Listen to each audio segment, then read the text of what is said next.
Capítulo 6. Acabe com a exaltação e agitação. Muitas pessoas tornam a vida difícil para si mesmas sem necessidade, desperdiçando forças e energias ao se exaltar ou se agitar por uma coisa ou outra. Se você é uma dessas pessoas, lembre-se do papel que estaria representando quando exaltado ou agitado. A palavra exaltação significa superexcitação dos sentidos, excitação nas funções orgânicas ou nos sentidos e estado de pessoa irritada. A palavra agitação, por sua vez, significa perturbação e é bem descritiva. Nos faz lembrar uma criança doente à noite, choramingando, petulante intermitentemente. Encerra uma qualidade irritante, aborrecida e penetrante. É um termo infantil, porém descreve a reação emotiva de muitos adultos. A Bíblia nos aconselha a não nos exaltarmos. É um bom conselho para as pessoas de nosso tempo. Precisamos acabar com a exaltação e agitação e nos tornarmos serenos se quisermos ter força para viver bem. E que devemos fazer para conseguir esse objetivo? O primeiro passo é reduzir o ritmo de nossa vida. Não percebemos o quanto ele tem se tornado acelerado. Muitas pessoas se destroem fisicamente com o ritmo que imprime a sua vida. Mas o que é ainda mais trágico, aniquilam também o espírito e a alma. É possível uma pessoa viver fisicamente uma existência tranquila e ainda manter um ritmo elevado emotivamente. O caráter de nossos pensamentos é que determina ou não a exaltação e agitação. Quando o espírito se precipita desordenadamente de uma atitude desarrazoada a outra, ele se torna febril, resultando disso um estado de quase insolência. Deve reduzir-se esse ritmo da vida moderna se não quiser sofrer profundamente de suas superexcitações debilitantes. A superexcitação produz venenos tóxicos no corpo e cria males psíquicos, produz fadiga e uma sensação de frustração, disso decorrendo um estado de agitação e exaltação. Se o efeito dessa inquietude psíquica é tão pronunciado fisicamente, qual deverá ser então o efeito na essência profunda que temos dentro de nós mesmos e que chamamos alma?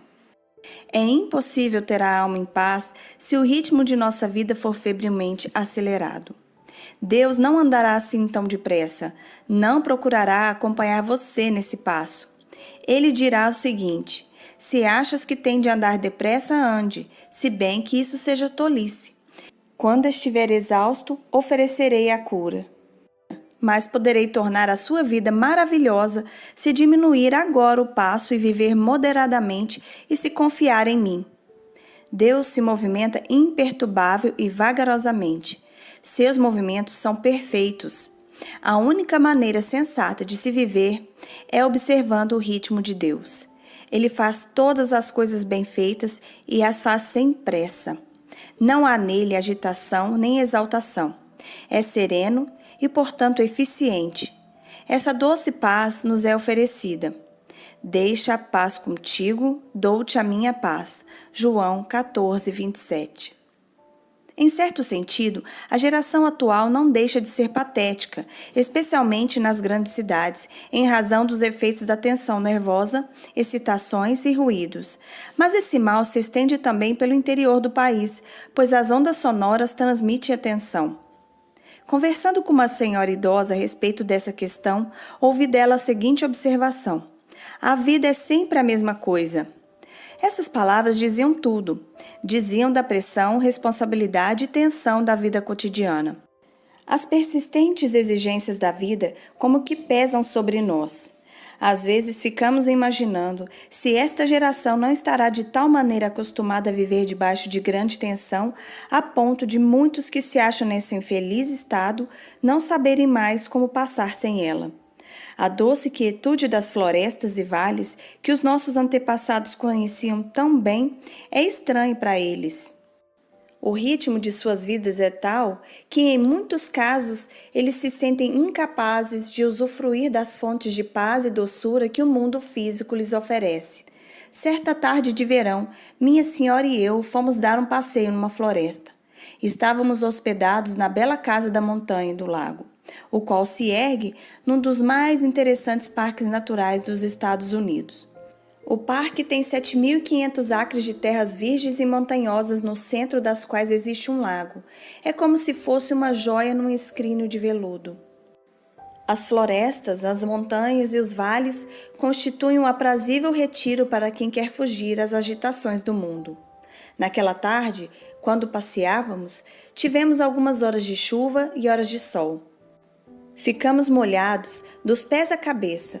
Já começávamos a nos preocupar um pouco com a roupa que estava em míseras condições.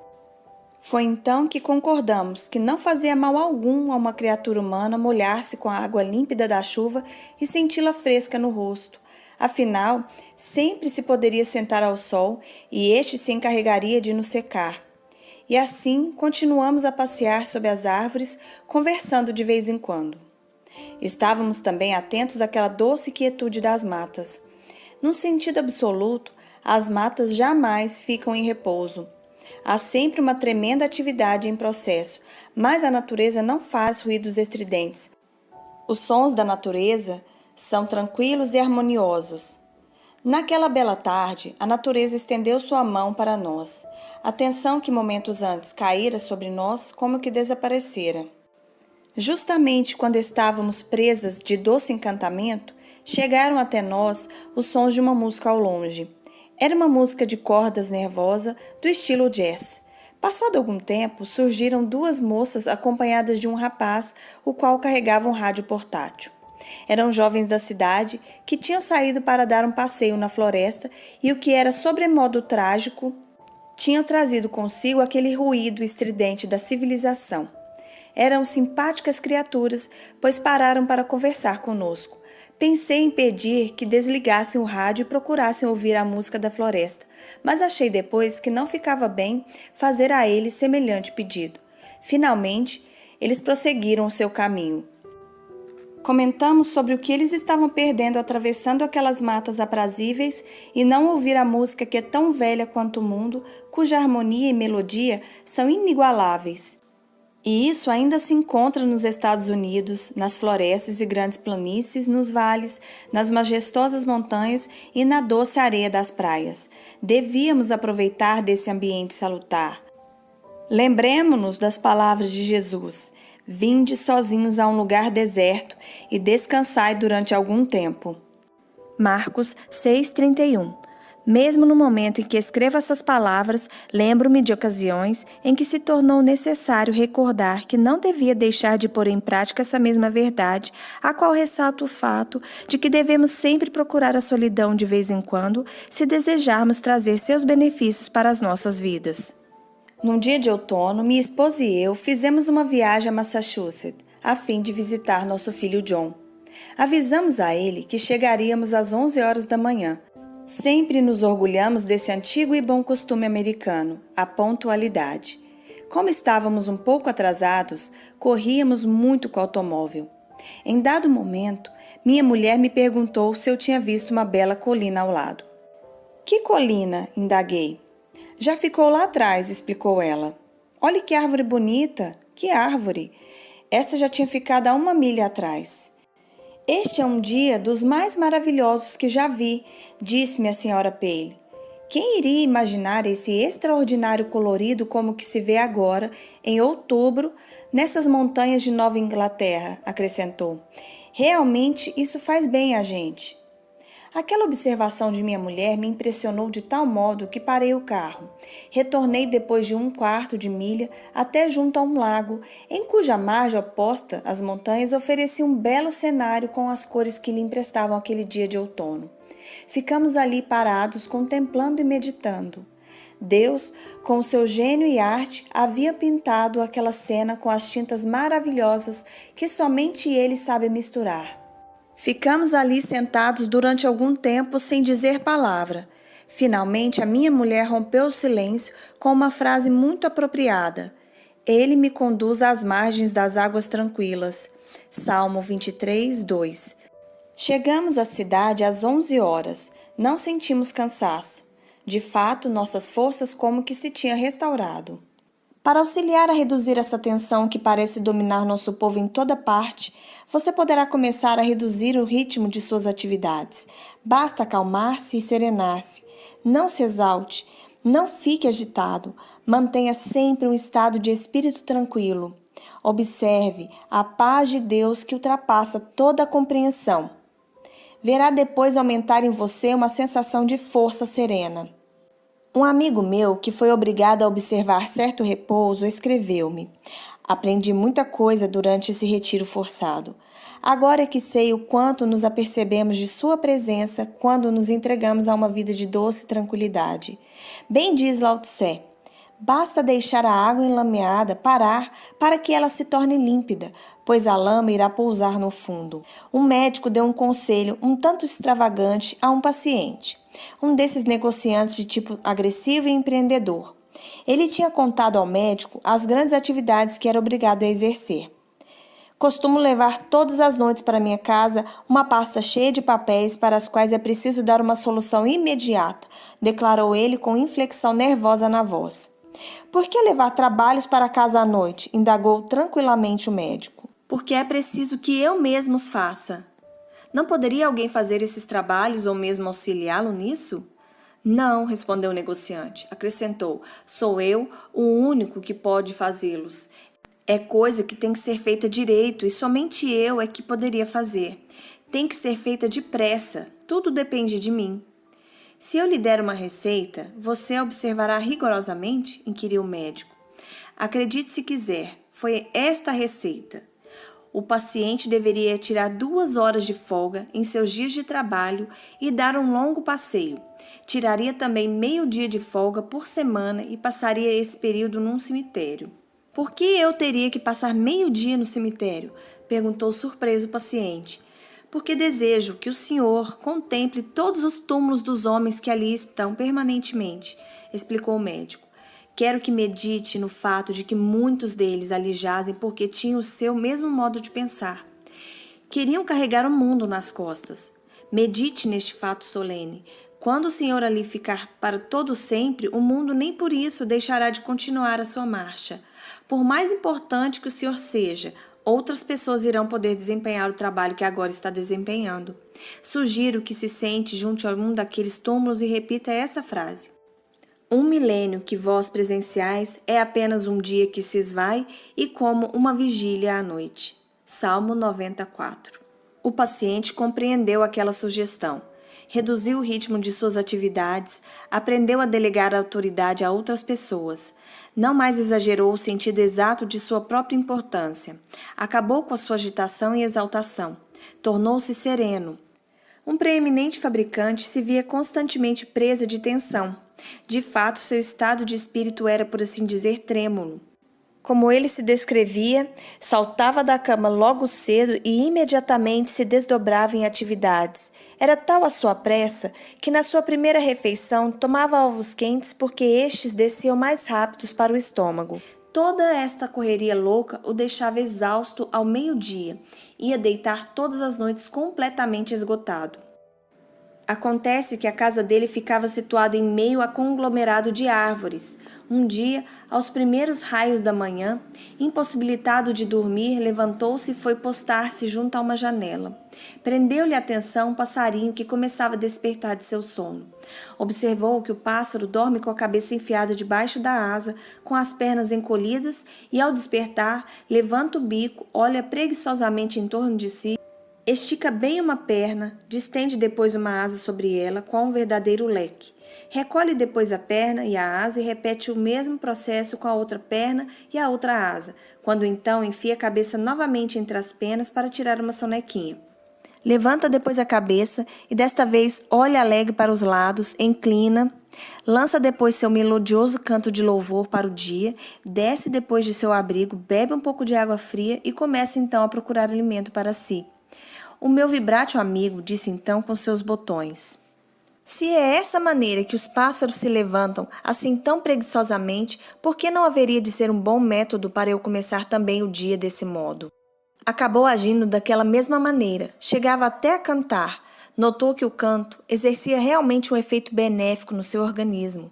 Não sei cantar, mas é coisa que agora pratico sentado muito tranquilamente numa cadeira, observou o fabricante sorrindo.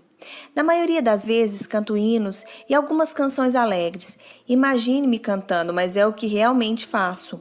Minha mulher pensou que eu tinha perdido o juízo. A única vantagem que levo sobre o pássaro é que faço minhas orações também.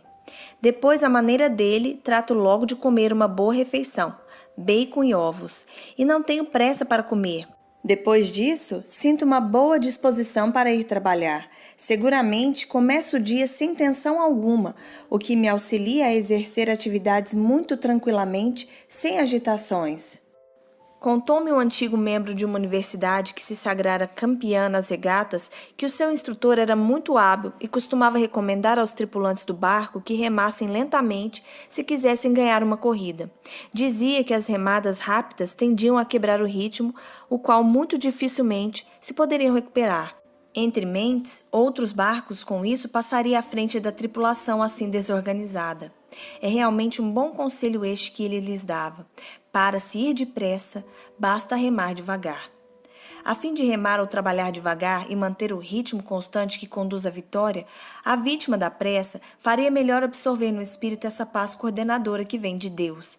Poderia acrescentar, devia absorvê-la também nos nervos e nos músculos. Já considerou alguma vez a importância de ter a paz de Deus em seus músculos e em suas juntas? Estas talvez não lhes doerão tanto se você tiver nelas a paz do Todo-Poderoso. Seus músculos atuarão melhor se a paz de Deus, que os criou, lhes governar a ação. Diga todos os dias a seus músculos e juntas, não se exaltem. Salmo 37:1. Descanse num sofá ou numa cama, pense na importância de cada músculo, de cada junta, desde a cabeça aos pés, e diga a cada um: a paz de Deus desce sobre cada um de vocês. Tenha sempre a impressão de que essa paz lhe domina todo o corpo. Com o tempo, seus músculos e juntas ficarão dominados. Acalme-se, pois aquilo que você desejar estará ao seu alcance se trabalhar para consegui-lo sem recorrer à pressa e a esforços excessivos. Se atuando sob a orientação de Deus e de acordo com seu ritmo suave e calmo, não conseguir o que deseja, é porque não lhe estava fadado a atingir esse objetivo, tinha que acontecer. Por isso, trate de desenvolver o ritmo normal, natural e como Deus ordenou. Pratique e preserve uma tranquilidade mental. Aprenda a arte de prescindir das excitações nervosas. Para fazê-lo, basta deter-se alguns momentos e afirmar com fé: desisto agora de qualquer excitação nervosa e ela está desaparecendo completamente. Sinto-me perfeitamente tranquilo. Não se agite, não se exalte. Cultive sempre a tranquilidade. Para atingir esse eficiente estado na vida, recomendo que cultive sempre pensamentos bons e serenos. Todos os dias executamos uma série de atos para cuidar de nosso corpo. Devemos também dispensar certo tempo e esforço para manter o espírito sadio. Um processo para atendermos a isso é sentarmos tranquilamente em algum lugar e pensarmos em coisas agradáveis. Cesse completamente por uns 10 ou 15 minutos qualquer atividade que esteja exercendo e mantenha-se sereno. Faça isso pelo menos uma vez em cada 24 horas, preferivelmente na hora mais atarefada do dia. Há ocasiões em que é essencial reprimir resolutamente os nossos movimentos. É preciso ressaltar que a melhor maneira de fazê-lo é cessar completamente toda e qualquer atividade. Foi uma ocasião a certa cidade fazer uma conferência que me tinham solicitado. Uma comissão me recebeu à chegada. Levaram-me logo a uma livraria, onde tive que dar autógrafos, e depois a outro estabelecimento, onde se repetiu a mesma cena. Dali me levaram quase às pressas para um almoço. Findo este, conduziram-me para uma reunião. Mal acabou a reunião, levaram-me para o hotel, onde troquei de roupa, tive que sair correndo para uma recepção, onde fui apresentada a um sem número de pessoas e bebi 3 copos de ponche de frutas. Levaram-me depois para o hotel e me disseram que eu tinha 20 minutos para me vestir para o jantar. Quando estava me vestindo, o telefone tocou. Fui atender. Alguém pedia que me apressasse, pois era preciso que fôssemos depressa para o tal jantar. Daqui a pouquinho estarei aí embaixo, respondi presa de agitação. Tratei de sair às pressas e senti tal excitação que mal podia enfiar a chave na fechadura da porta. Passei uma rápida vista de olhos na roupa para ver se estava tudo em ordem e corri para o elevador. De repente parei. Estava sem fôlego. Perguntei então a mim mesmo, por que tudo isso? Que significa toda essa pressa? Que coisa ridícula! Tratei de ser independente e disse com os meus botões, pouco me interessa esse jantar. Pouco se me dá se faço ou não essa conferência. Não sou obrigado a ir a jantar e tampouco a fazer conferência. E assim, deliberada e vagarosamente, voltei para meu quarto. Não tive pressa em abrir a porta. Telefonei para o homem que me esperava embaixo, que se quisesse ir jantar, que fosse. Poderia reservar um lugar para mim se quisesse, pois eu ia demorar mais um pouco. Não queria mais saber daquelas correrias. Tirei o paletó, sentei-me, tirei os sapatos, estendi os pés para cima da mesa e fiquei assim muito comodamente sentado. Abri depois a Bíblia e muito lentamente li a passagem do Salmo 121. Erguerei os olhos para as colinas de onde vem o auxílio para mim. Fechei o livro e disse para mim mesmo, vamos, é preciso viver com mais calma. Afirmei depois, Deus está aqui e sua paz desce sobre mim. Ainda raciocinei, não tenho necessidade de comer coisa alguma, de qualquer modo, já tenho comido muito. Além disso, é bem provável que o jantar não seja bom. E se eu ficar sossegado agora, poderei fazer um discurso melhor às 8 horas. Fiquei assim tranquilamente sentado e orando durante uns 15 minutos. Jamais me esquecerei da sensação de paz e de domínio pessoal que tive quando deixei o quarto. Tive a gloriosa sensação de ter sobrepujado alguma coisa, de ter me dominado emotivamente. Quando cheguei ao jantar, os convivas tinham acabado de terminar o primeiro prato. Tudo o que perdi foi uma sopa, que na opinião geral não foi uma perda muito grande. Esse incidente foi uma experiência extraordinária da benéfica presença de Deus. Tive-a pairando simplesmente lendo tranquilamente a Bíblia, orando sinceramente e fazendo passar pelo meu espírito alguns pensamentos serenos durante certo momento. Os médicos geralmente acham que poderia-se evitar ou vencer muitos males físicos se professasse a filosofia e metodologia de não se ceder a qualquer agitação ou exaltação. Um ilustre cidadão de Nova York contou-me que seu médico lhe sugerira que viesse à nossa igreja porque precisava desenvolver uma calma filosófica em seu modo de vida. Os recursos de suas forças estão esgotados. Meu médico falou que estou excedendo-me completamente. Disse que estou sob forte tensão nervosa, muito agitado. O médico declarou, concluiu o cidadão, que só poderei curar se desenvolver o que ele chama de filosofia calma no modo de se viver. Ele se levantou e andou de um lado para o outro na sala e perguntou depois, mas como é que poderei fazer isso? É muito fácil falar, mas é difícil de se pôr em execução. O excitado cavalheiro passou a dizer depois que o médico tinha dado certas sugestões para o desenvolvimento da calma filosófica no modo de se viver. Eram realmente muito sábias. Mas, explicou ele, sugeriu-me que procurasse os senhores aqui na igreja, pois acha que se eu aprender a observar a fé religiosa numa maneira prática, conseguirei a paz para o meu espírito e a diminuição de minha pressão sanguínea. Com isso, ele me disse que haverei de me sentir melhor fisicamente.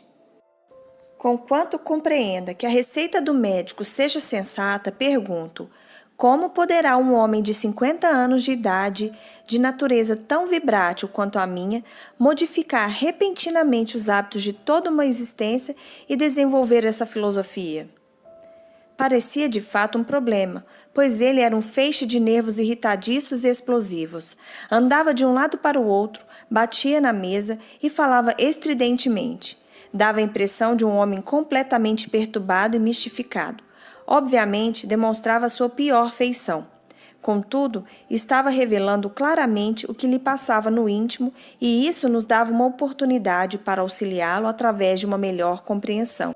Ouvindo-o e observando sua atitude, mais uma vez compreendi por que Jesus Cristo retém extraordinário domínio sobre os homens. É que ele tem a resposta para tais problemas. Provei o fato, mudando subitamente o rumo da conversa.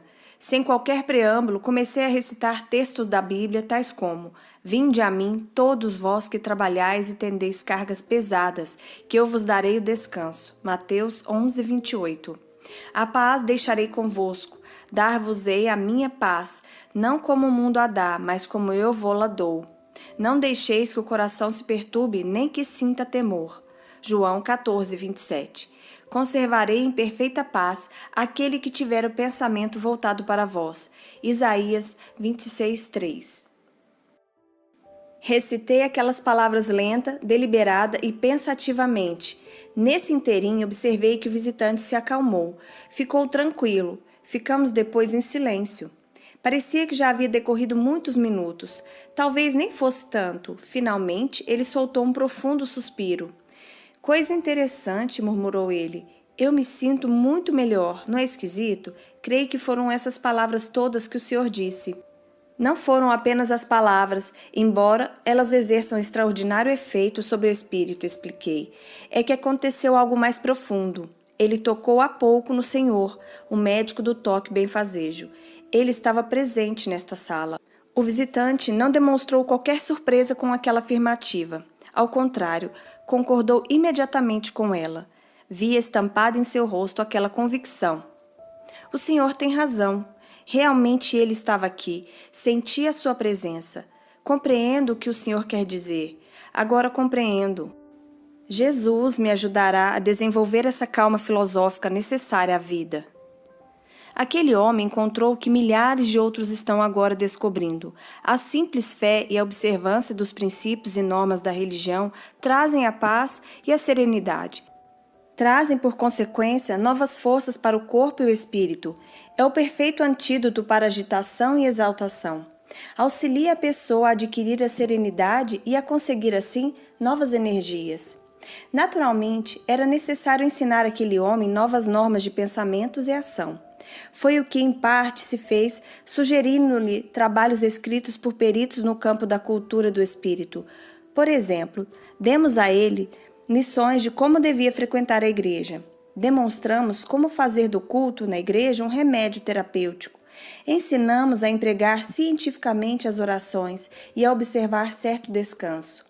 Como resultado dessa prática, ele acabou sendo um homem sadio. Qualquer pessoa disposta a seguir esse programa e que observe sinceramente esse princípio todos os dias, acredito, desenvolverá dentro de si a paz e energia de que necessita. Muitas dessas normas se acham expostas neste livro. A prática diária dessas normas benéficas é de grande importância para se conseguir o domínio sobre as emoções. Não se poderá consegui-lo de maneira fácil ou por um passe de mágica. Não se pode desenvolvê-lo apenas com a leitura de livros, se bem que isso muitas vezes seja de auxílio. O único método certo é cultivá-lo regular, persistente e cientificamente e desenvolver ao mesmo tempo uma fé criadora. Sugiro que se comece com o processo primário, como de se adestrar na arte de ficar fisicamente quieto. Não ande de um lado para o outro, não torça as mãos.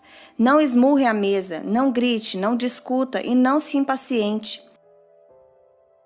Não se deixe levar pela exaltação. Nela os movimentos físicos se tornam acentuados.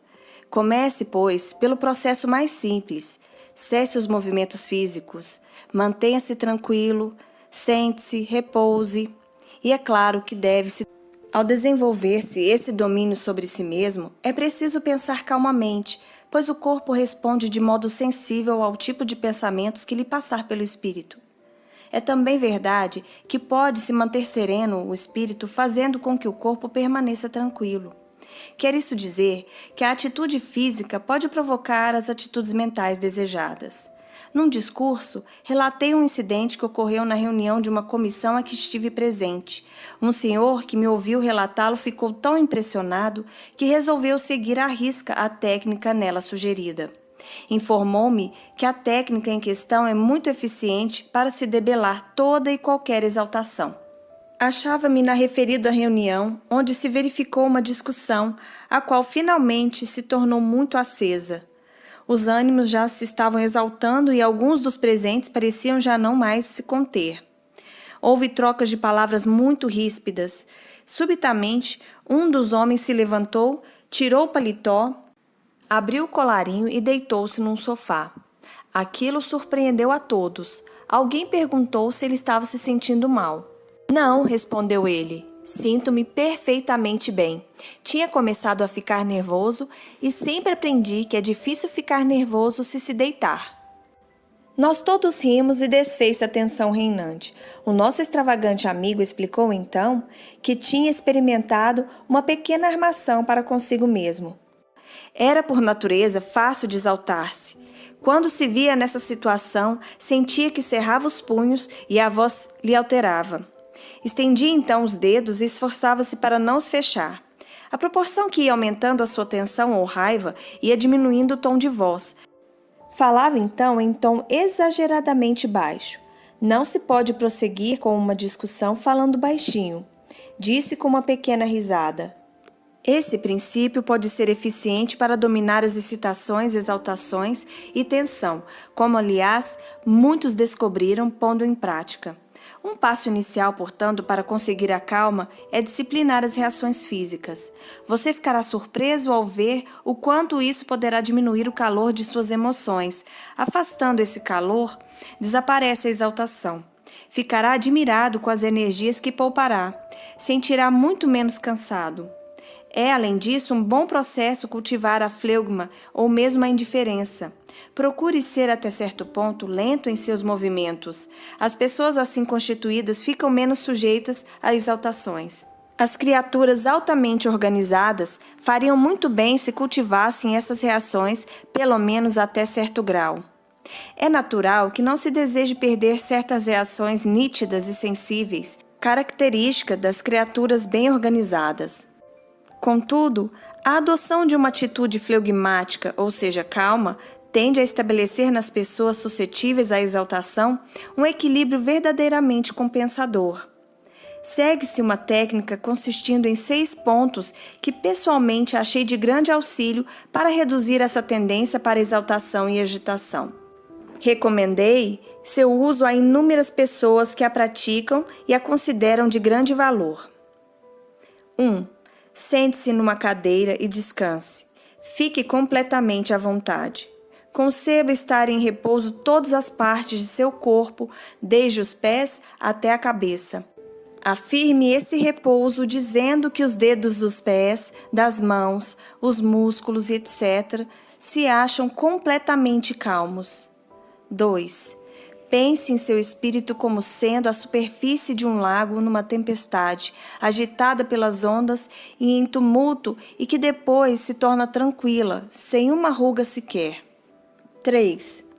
Passe 2 ou 3 minutos pensando nas mais belas e mais tranquilas paisagens que tenha contemplado, como, por exemplo, uma montanha ao pôr do sol, ou um vale com a doce quietude das primeiras horas da manhã, ou uma floresta ao meio-dia, ou o luar refletindo-se em águas levemente ondulantes. Reviva na memória essas cenas. 4. Repita lenta e serenemente uma série de palavras que exprimam quietude e paz, como por exemplo, A. Tranquilidade. Diga deliberadamente e de maneira tranquila. B. Serenidade. C. Quietude. Pense em outras palavras semelhantes e repita-as. 5. Faça mentalmente uma lista das vezes em que em sua vida você sentiu a doce vigilância de Deus e lembre-se como Ele fez com que tudo saísse certo quando você se achava atribulado e ansioso. Recite depois em voz alta este versículo de um antigo hino. Até então, a vossa força tem me guiado e certamente continuará a me guiar. 6. Repita as seguintes palavras, as quais têm extraordinário poder de trazer ao espírito uma doce tranquilidade. Conservarei em perfeita paz aquele que tiver o pensamento voltado para vós. Isaías 26, 3. Repita-as várias vezes ao dia, sempre que tenha um momento disponível. Repita-as em voz alta, se possível, de modo que, ao final do dia, as tenha repetido muitas vezes. Conceba-as como sendo substâncias ativas e vitais a penetrar-lhe o espírito e nele espalhando-se como um bálsamo salvador. É o melhor remédio que se conhece para eliminar a tensão do espírito. À medida que for observada essa técnica sugerida neste capítulo, a tendência para agitação e exaltação irá modificando-se gradativamente. Em proporção direta ao seu progresso, a força que até então vinha sendo destruída por aquele hábito infeliz será sentido na sua capacidade cada vez maior para enfrentar as responsabilidades da vida.